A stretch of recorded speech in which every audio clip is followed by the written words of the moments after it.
Cars Reading Skills Workshop. So in these episodes, Jack Westin himself and I, Molly, will be walking through one of our Cars Daily passages. In this case, this is the passage from September 24th called Late Turner. And in these episodes, right, our goal is to walk through these passages sentence by sentence and explain really what we should be understanding from each sentence, and kind of just give you some idea of what to expect when you open up the cars section of a full length or of your real exam. This passage is a pretty interesting one. It's pretty hard, Jack, don't you think? It is hard to read, and this is something that just requires a lot of practice, and it's very intimidating for sure. But it's doable. It's very doable, and I can't wait to go through it. Yeah, I feel like, if this is anyone's first Cars Reading Skills Workshop, know that we have been doing these for a couple months now. And we have tons of episodes that, we've done passages that weirdly resemble physics and plenty of passages that are really dense history passages. Each one is unique. That is the nature of cars. But I feel like this one is different in structure and in topic than others that we've done. So I'm excited to talk about this one as well. It should be a pretty good one. If you have not read this passage before and you would like to, you can either, if you're listening to this on September 24th, you can go to jackwestin.com and pull open the passage. Again, this is the daily passage for that day. Or if you're listening later or on another day, you could check out the link in the description, wherever you're getting this podcast, be it Spotify, Apple Podcasts, YouTube, etc. And we will link this passage. So if you'd like to give this passage a try first, it's always a good idea so that you have something essentially to compare what you're listening to, right? You kind of know where your pain points are when you read it for the first time, and then you can compare it to the way that we're reading it together. And of course, once we're done with our passage, definitely encourage you guys to give the questions a try. Those will be posted with this as well. So on that note, I think we're just about ready to hop in. As always, we'll start with sentence 1 of paragraph 1. Let's see what we get into. So it says, the subtitle of the Tate Britain's recent show of J.M.W. Turner's late paintings is, quote, painting set free, end quote. Okay, so we're talking about presumably an art show, and there's something about Turner's paintings, late paintings. Maybe Turner is no longer alive, but the subtitle is Painting Set Free. So it's not really an argument. It sounds like a fact. This is what was displayed under a particular painting, but I mean, it's giving us context. We're talking about an art show of this individual Turner's paintings, and something about it sets us free. I don't know what that means. I don't know what the type of art is. I don't know anything about these individuals mentioned, but painting is set free. That's what I'm getting. Yeah, that's it. And I wouldn't have even figured out that this is a like art show.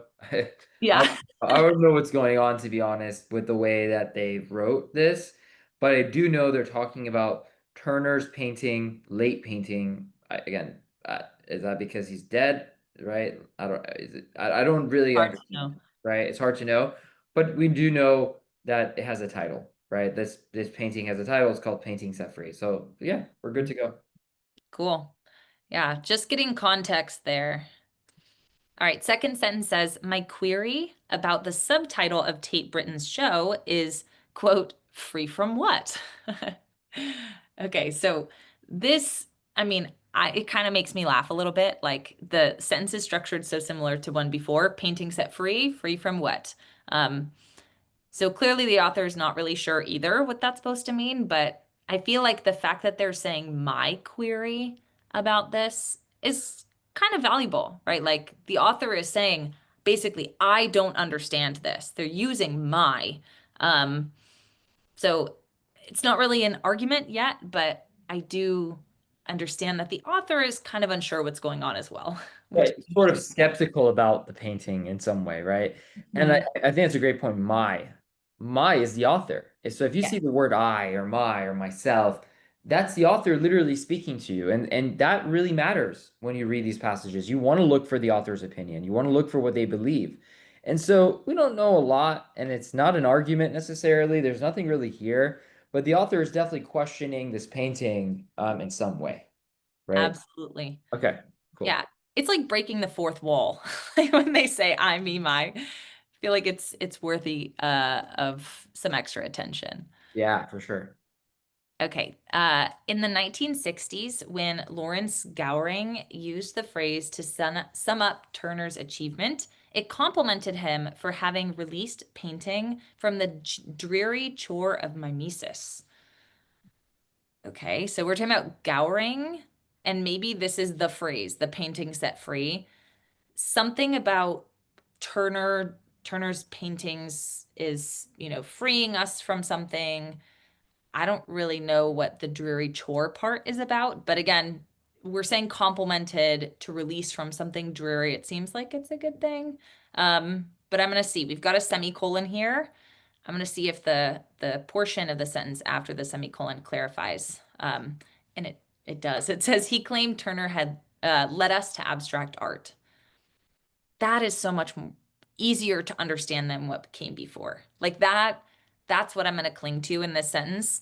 Gowing says Turner, led us to abstract art. And Right. it seems like, at least in Gowing's perspective, this is something beneficial or something good based on the word choice there. Yeah, yeah. I mean, so usually by the third sentence here, right, most students will give up, right? They Mhm. will start losing focus. They'll start talking to themselves, telling themselves how they can't do this, how this is too hard. Should I skip to the next passage?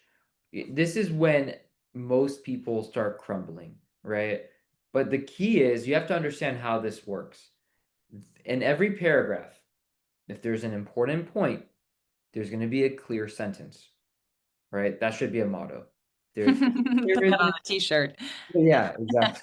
We should sell some t-shirts. I literally say that. Yeah. If if there is an important point, important, there has to be a clear sentence. Up Mhm. until that point where they talk about mimesis, whatever it is, right? They have not, up to that semicolon, they have not mentioned anything clear. So there's nothing important that you are responsible for knowing, right? Mhm. So it requires confidence to continue. And if you waited, the next sentence is very clear. Who's he? Gowing, right? Because that's Mhm. who we're talking about. Gowing claimed Turner led us to abstract art. Okay, so Turner is working towards abstract art. That's the only idea that we're responsible for. It's very clear, it's very easy, it's very important. Absolutely. So keep waiting. Sometimes you'll get a nice clear sentence. Yep. Okay. The destiny of the art supposedly was to move away from paintings that attempted to replicate objects in the world like fruit or people and become abstract. So again, we had said Turner led us to abstract art. That was clear. Now we're talking about fruit and people and whatever, but we're moving to become abstract. That's what Gowing says Turner did for us. Nothing really new there. It's just abstract art. Yep. Same continuation, basically. Exactly. Okay, so Turner, whose canvases looked to a contemporary detractor like, quote, pictures of nothing, was acclaimed after his death as a forerunner of Jackson Pollock with his labyrinths of dribbly pigment, or Mark Rothko, whose panels resembled lakes of dried blood. So the whole idea of, the pictures of nothing or the dribbly pigment or, these talking the discussion of Jackson Pollock. Clearly, these are abstract artists. He's abstract, right? He led us to That's abstract it. art. It's Yeah. all the same. That's a good association, right? When you're reading this, always think about, okay, what was that previous? I kind of use the argument or the important sentence that's very clear as an anchor for the Mhm. rest of this paragraph, right? Yeah. And because this is a reward. If I find the important sentence that's obvious and clear to everyone who reads it, right? We call that common person in our program, right? Mhm. If a common person can read it and understand it, then it's clear, it's important, right? Most likely. Yeah. Especially in a passage that's really dense like this. Right? Yeah. I'm going to use that as a basis for understanding the rest of this paragraph. So Okay. as I read the paragraph, the following sentences, I'm trying to associate it to the idea I already know, abstraction. So, your ability to read and notice all this stuff with labyrinths of dribbly pigment or dry lakes of dried blood, that sounds pretty abstract to me, right? Mm, So that's just a continuation. Okay, great. yes, absolutely. All right, so we know what was important from paragraph 1. It's the idea that Turner led us to abstract art, and we associate this with Gowing. When we look at paragraph 2, let's go ahead and dive in. It says the anachronistic tribute did help to rehabilitate Turner and make him fashionable again. Okay, we get a colon, which, you don't necessarily have to stop at, but it's kind of a nice little pause. This tribute, the painting set free, is most likely what we're talking about. Rehabilitated Turner, made him fashionable again. So there was something beneficial about this little subtitle, right? We can continue after the colon and see if it explains things, but I feel like that was pretty clear. And so, especially because it's a longer sentence, it's nice to pause, make sure you understand, right? This tribute or this quote did something good for Turner's sort of reputation. It continues, it says, not long before, Kenneth Clark had found some of his late, dazzlingly indistinct landscapes junked in the basement of the National Gallery, rolled up like lengths of moldy tarpaulin.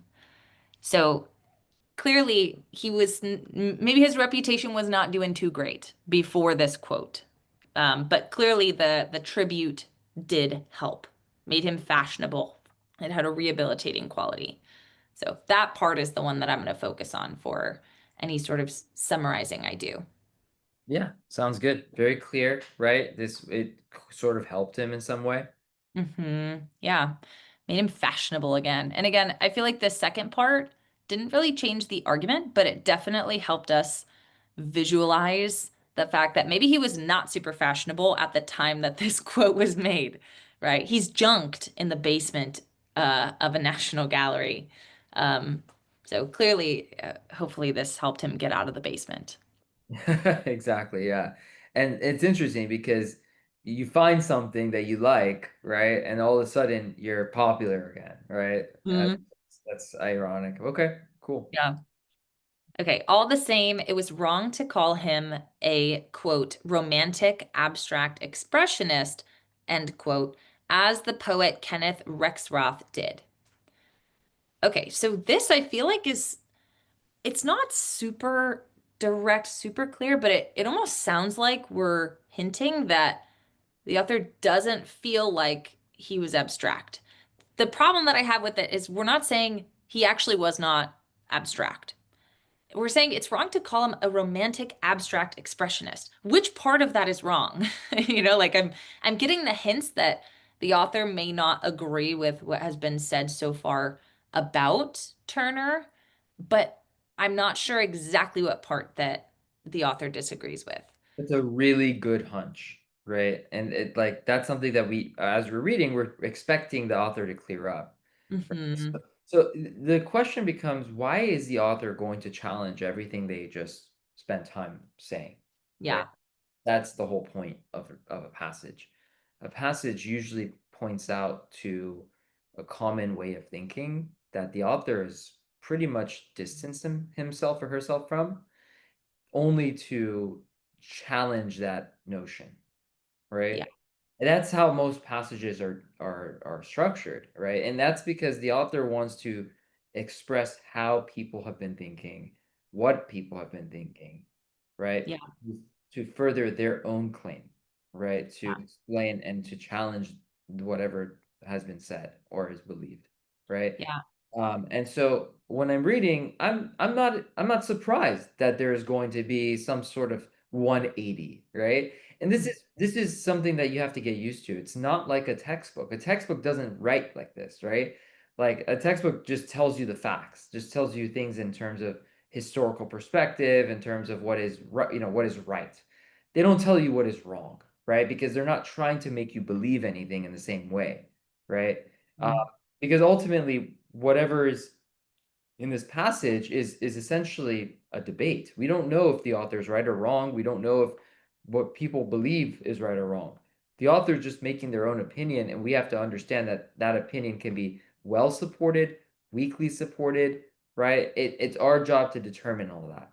And so Mhm. there's a lot of free reign when you read a Cars passage. That's why I love Cars passages, is because it's creative thinking. It's very creative in the way that we read it. And so you just have to be accustomed to that, right? And not think of it like a textbook. Because if you think of it like a textbook, you will lose sight of the arguments. You will lose sight of how the author is pointing out things, right? And those ways, those methods that the author uses to point out things is how they ask questions. Yeah. So we have to just understand the structure and be okay with reading things that are not necessarily concrete. And Yeah. in this case, the author is about to probably challenge everything they've said because it says it was wrong to call him a romantic abstract expressionist. Like you said, I don't know what part, maybe the romantic part, maybe the abstract part, which is going to be pretty surprising, right? Um, Yeah. so we'll have to keep reading and see. Yeah.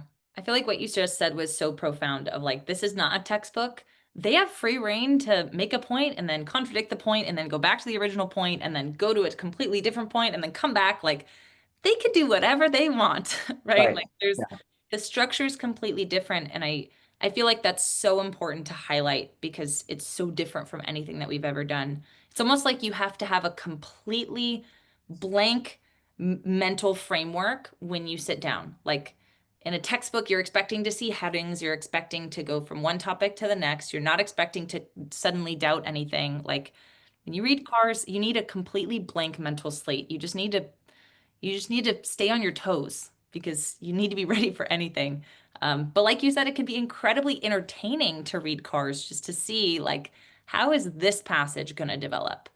Like every single one is so different, and that's what makes it fun.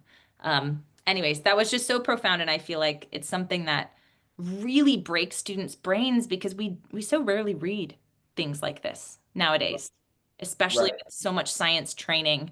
So I feel like, that's a very good little tidbit to take with you to anyone listening. They're not structured like textbooks, and that's it can be scary, but it can also make it really fun and it can keep it interesting, which is obviously the kind of mindset that we want to embrace here. You're gonna have to do cars anyways. Might as well find the joy in it. So I love that. Um, so coming back to paragraph 2, what do you think is the most important thing for us to pull out of this? If we were to map like we do in our courses, or if we're just sort of mentally making a note to ourselves, what do we care about from this paragraph? I think the first part, that abstraction made Turner fashionable again, right? Yeah. I think that's pretty important. I think that's pretty much it.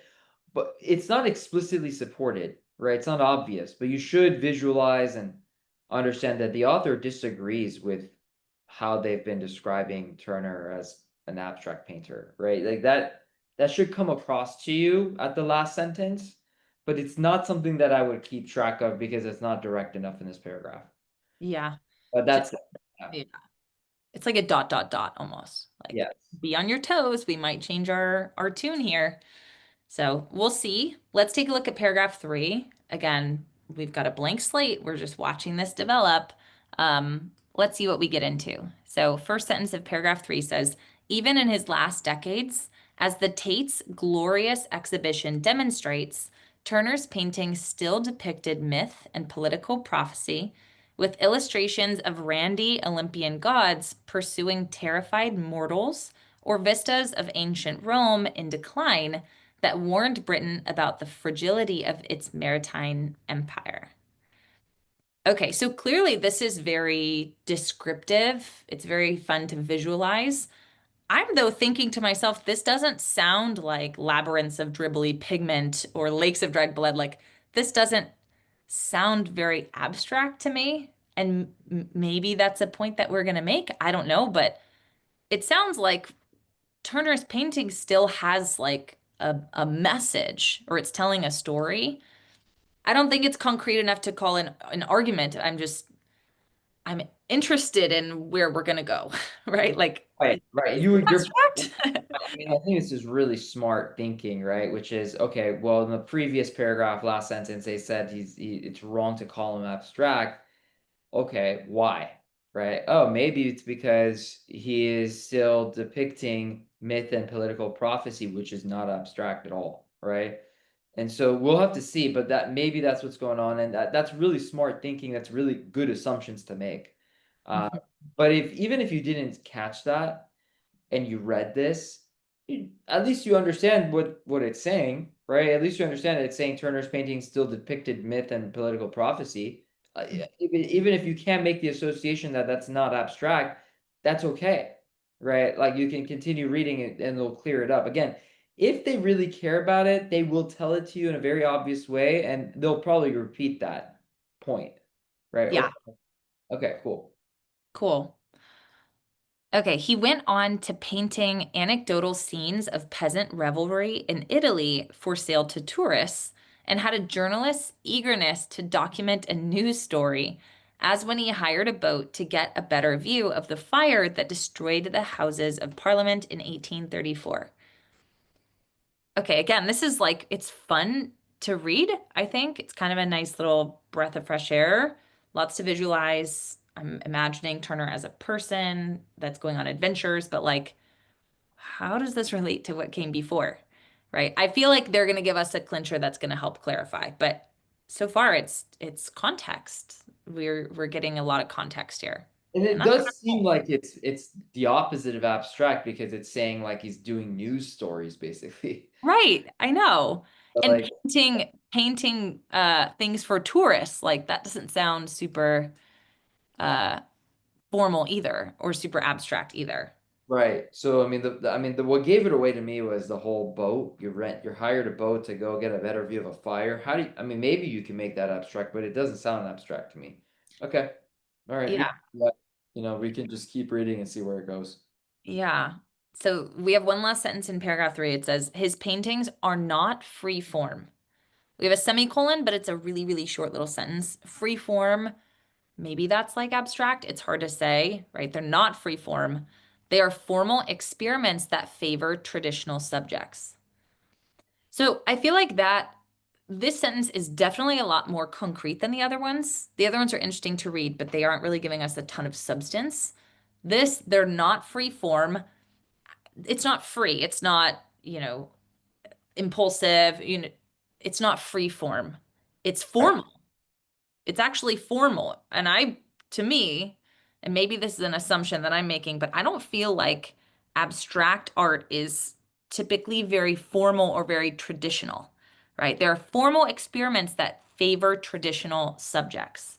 Like that characterization stands out to me, especially because we were casting some doubt on whether the author believes that he was a romantic abstract expressionist. So that I feel like is the argument in this paragraph that he's doing these formal experiments, but he's focusing on traditional subjects. Yeah, yeah, I think that this hits on something we've talked about a lot, which is that most difficult passages or most passages in general stick to a sort of dichotomy, right? There's always this competing theme. In this Yeah, case, whether Turner is abstract or not abstract, right? And the way they describe non-abstract is formal, right? So if I think formal, I think non-abstract, right? yeah, Free form sounds pretty abstract, but it's saying not free form, so it's not abstract, right? exactly. And so that's the hard part. Now you may be thinking, well, how am I supposed to catch that? You won't. You won't unless you practice this, unless you go through all the AMC passages, unless you do daily passages, couple every day, for months, you're not going to be able to pick up on these things. This is a skill, right? But it is something you will pick up. I mean, it's something that if you just work on enough times in review, you'll get it. But how much easier, Molly, would have this been if these last two sentences were at the beginning of this paragraph rather than the end of this paragraph, right? Yeah. Because if they started with these two sentences, the rest of this paragraph would have made a lot more sense, right? But again, the author can decide to do whatever they want. They can write whatever way they like, and you just have to understand and keep track of the structure. I think that's the hard part here. So Yeah. great. Yeah. Sometimes the evidence comes before the argument and you're like, wait, what? Like, what is going on? Yeah, that's something that we need to point out, right? The evidence came, the explanation came before the actual argument, and you just have to understand that's how things are written. So yeah, great point. Yeah. Okay, let's take a look at paragraph 4. We know, as far as the last paragraph, we're tracking that last sentence.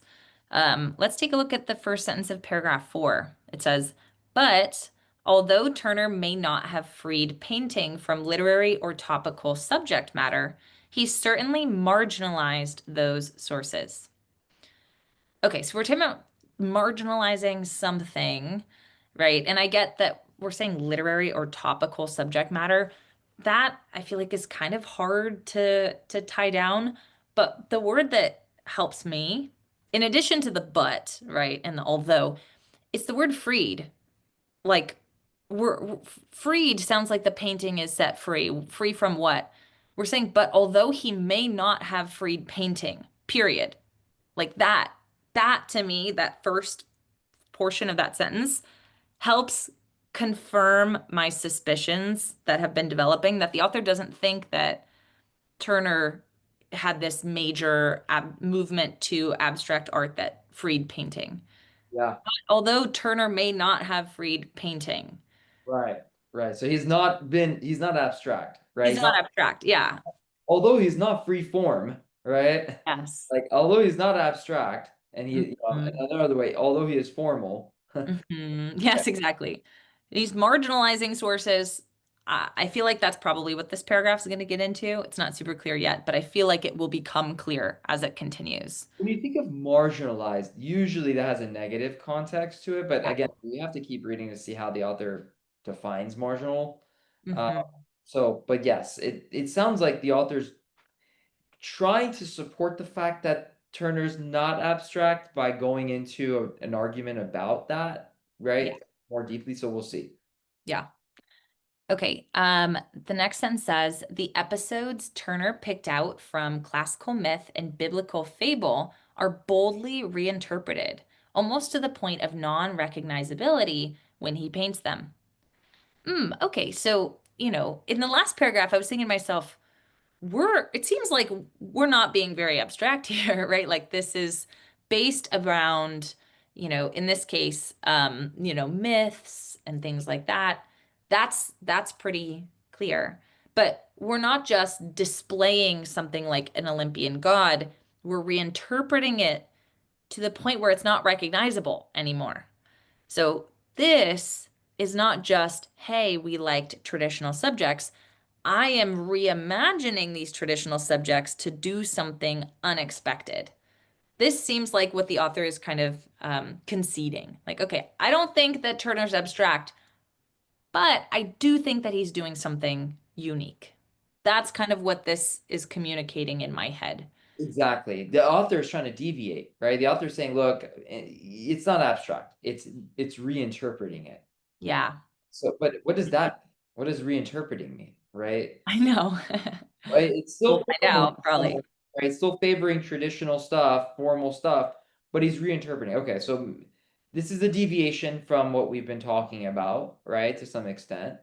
Hmm. Uh, but we'll see. We'll see if this becomes a big point or if this is just a minor point in this paragraph. We'll have to keep reading and figure that out. Yeah. So let's keep looking. Often in his maelstroms of agitated water and inflammatory blazes of light, the punitive subject is hard to locate. Okay, so I'm imagining that we've got certain things that are really blown out of proportion. The water, the blazes of light, you can't even see the subject. Maybe this is showing how we reinterpret it. I'm not thinking that this is a new argument. It just seems like we're helping give some context for the reinterpretation.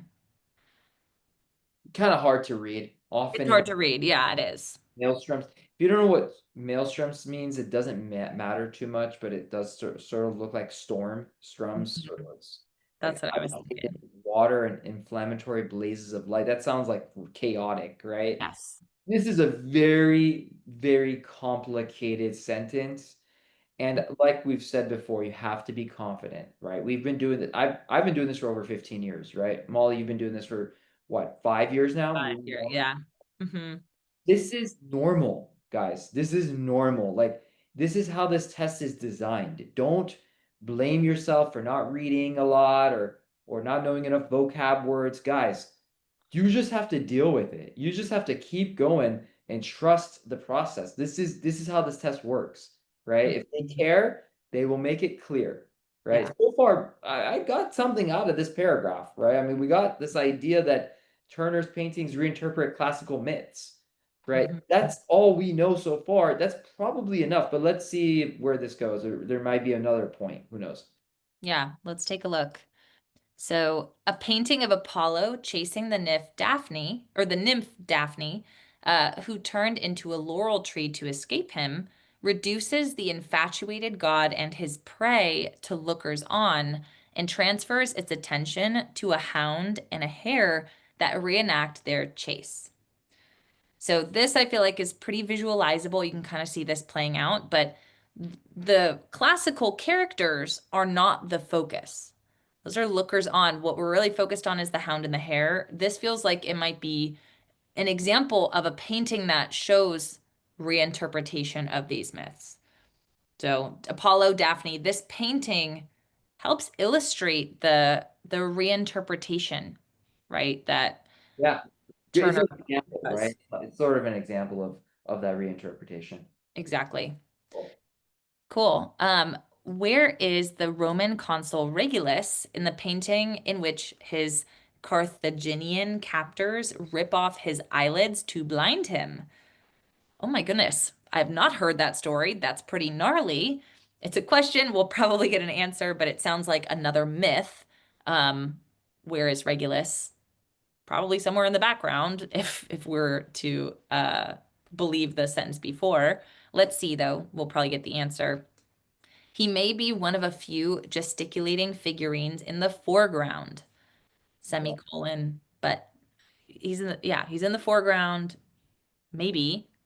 The sentence finishes, it doesn't matter because what interests Turner is the searing glare of the African sun.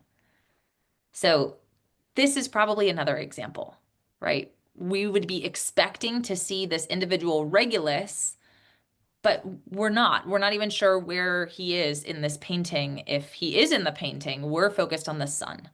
Feels like reinterpretation to me. Yeah, very good point. So as we're reading, we're using what we know as an anchor to understand the rest of this, right? Because it's probably going along the same lines. And Hmm. it's interesting because yeah, you don't really need to understand this story, these stories. Like as long as you know that when they talked about Apollo and Regulus, they were associating to the idea of reinterpretation, you're going to be fine, right? So if you're worried or you're stressed out because you didn't follow this example perfectly and you don't know it well, don't bother writing notes down. Don't bother trying to remember the details here. Obviously, slow down, read carefully as best as possible. But the most important thing you can do is keep structure, right? Understand the structure of this passage, how like they started with this idea that he might have been abstract, right? And then they sort of transitioned to how he's not abstract, how he's more formal.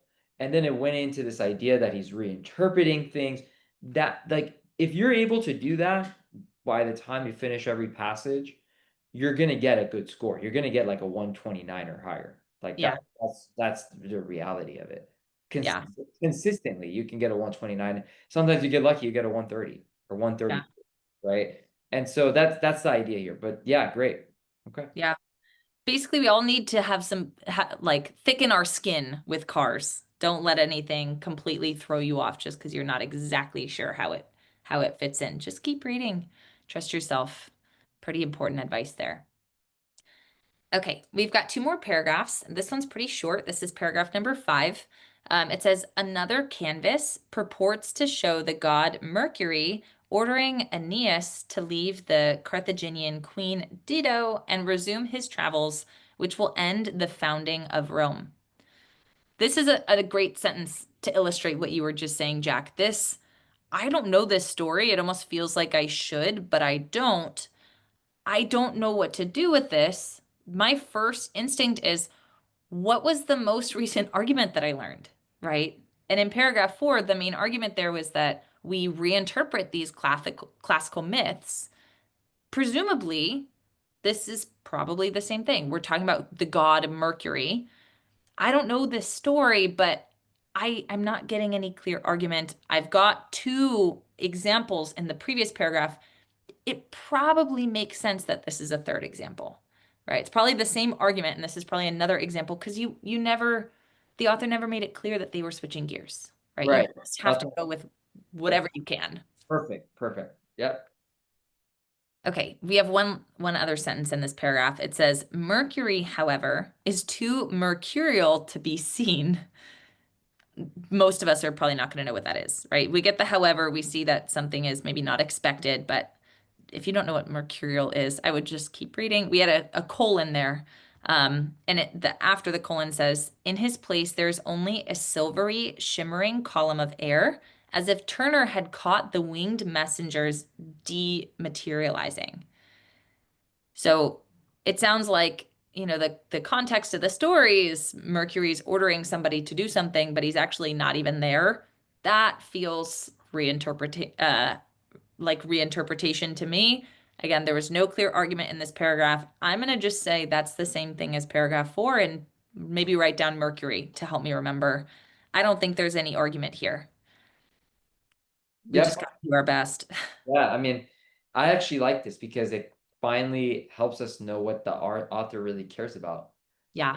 I mean, that's because they're just stating the same argument as the previous paragraph, but just giving us an example, right? If More I, examples. for examples, if I see an argument reappear in another paragraph, to me, that means the author really cared about it, and that means that it's probably the main argument.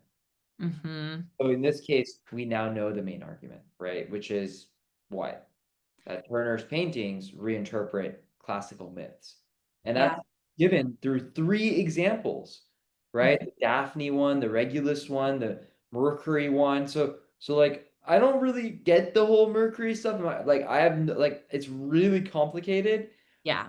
I do know what we're talking about. We're talking about reinterpretation. And so that helps me. That guides me. Right. Yeah. Okay. Absolutely. Okay, one last paragraph to consider. It says, with Bacchus and Ariadne, he made no attempt to compete with the ecstatic volatility of the figures in the Titian's painting of the same encounter. Okay, again, I have no idea who these people are. I can kind of sense from the names that these may be maybe similar time as like Apollo and Daphne in classical myth. These are not super common today, but I don't I don't really know what's going on.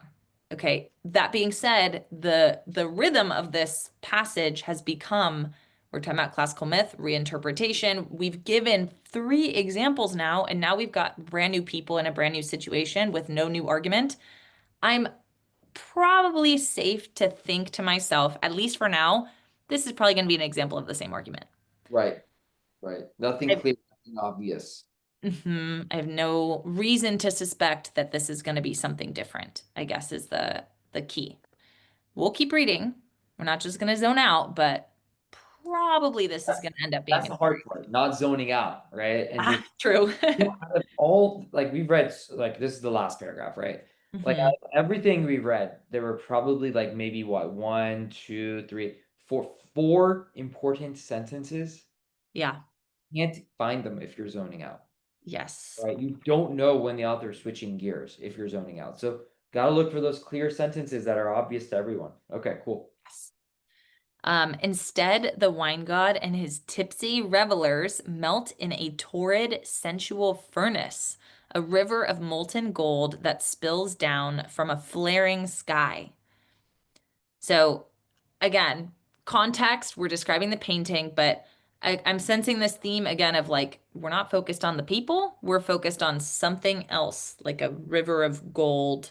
We weren't focused on Regulus, we were focused on the sun. We weren't focused on Apollo and Daphne, we were focused on the hound and the hare, right? It's like it's reimagination. I feel pretty confident now that that's what we're going to be talking about. But again, two last sentences. No indication that we're switching gears. Pretty sure we're still talking about reinterpretation. We're good to keep reading. Right. Again, Turner turns a classical myth into something that can scarcely be imagined, let alone made visible. Boom, there we go. Back, back to classical myth, reinterpretation. We saw a colon, and after it says, the transfiguration of Ariadne makes her a source of new light as the jewels in her crown ignite as stars. So they've kind of called back to the argument we're turning classical myth into something new. That's reinterpretation. And then we're calling back to this Ariadne situation. I could pretty confidently say that this is now an example of that previous argument. We've got all the pieces here for that puzzle. I'm pretty happy with that. Right. Although we do have one more last sentence. We'll see. It says, we are glimpsing a metamorphosis, and Turner therefore paints a metaphor of sexual awakening. Okay. I mean, this is probably continuing the discussion of Ariadne, who we had already kind of decided in the last sentence was an example of the reinterpretation of classical myths. So I'm not going to fixate too much about this. It's not a new argument that we haven't seen. It's just kind of finishing up the discussion of the example that we were introduced in. I'm going to say that, again, reinterpretation, we just have now a fourth example. Even if we didn't have this, like, Jack, imagine all three of these paragraphs, paragraph 4, 5, and 6, were all shoved into one extra long paragraph. Would we still be safe to say that that's the main idea? I would. Yeah, because part of the strategy we teach in the course is if you don't see anything repeating, right, give your best judgment, right? Where do you think this is headed? Right? Hmm. Typically, this is the structure of most passages. They start with an opinion that the author doesn't share, and then the author challenges that opinion and then states their own opinion and then backs it up with supporting evidence, right? Examples or Yeah. references to authority, someone or something or some group that agrees with the author. And so I'm not surprised that the latter arguments ended up being more important.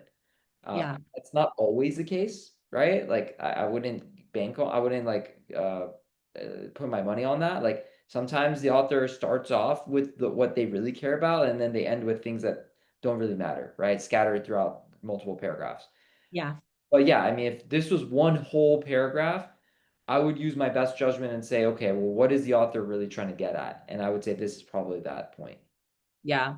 Yeah. And especially, like you said, there's so much evidence. Like they really cared to make this. So, yeah, I agree. So, main idea sounds like it's that, this individual Turner's paintings reinterpret classical myths and these classical traditional stories. So, that's what that's what our main idea is. This main idea, as you've alluded to, Jack, is so key when we get to the questions. And for anyone listening, please give these 6 questions associated with this passage a try. Now that you have a better understanding of the passage itself, which was a pretty complicated read, you've got a solid main idea. Go give these questions a try, and see how you do. Again, doing the questions after a CARS reading skills workshop really gives you a chance to hone in on your application of your question strategies, since you could be confident about what you understand from the passage. So it's a good way to kind of zoom in and just say, how am I doing in my CARS question reasoning? Which is a very, very useful thing to do. And of course, if you are struggling with the questions, if you need some help, you want to talk with Jack or I, come see us in our free trial sessions as well, right? The free sessions that we do on our website all the time. Every single week, we'll do a CARS one in addition to some other amazing types of sessions. How to get a 516, we'll do science strategy, etc., even admissions things. But definitely, if you're a frequent listener of this podcast and you want a little bit of guidance on how to read CARS, come see us, right? We put out these, or we hold these sessions every single week for you to come and to learn about how you can rethink cars and get live practice. So if you haven't already come, we would love to see you. Come chat with us and let us help you reimagine your cars prep. So thank you guys so much for listening. We hope you enjoyed this episode, and we hope you stay tuned for the next one. Have a Yeah. lovely... Also, I wanted to say one more thing. Oh, go for it, Jack. Yeah. So, guys, I know this sounded hard, right? This read was pretty difficult, but I love this kind of passage, right? Because there isn't that many key arguments. There aren't that. I hate keeping track of too many arguments, right? And the arguments were a little bit more dense, were a little bit more abstract, but there are less of them. And so don't be intimidated by reading these. Read more of them, right? Right. Go to our Q Bank, it's free. And go find it's under AMC style passages. Find the cars passages that are art focused and read them. Same for philosophy. I think those are going to help a lot. But yeah, that's all I wanted to say. Yes, and absolutely. We have so many course passages. Students are always worried because they don't want to start AMC material. They don't want to start AMC cars. We've got, what is it, like 3,000 cars questions or something close to that on our website. We've got cars practice exams. All this stuff is free. We even have a cars textbook for free, right? Like if you need help, we've got you. We have so many free resources. So definitely come see us, let us help you, help us help you basically in cars. And of course, you can tune in to another reading skills workshop.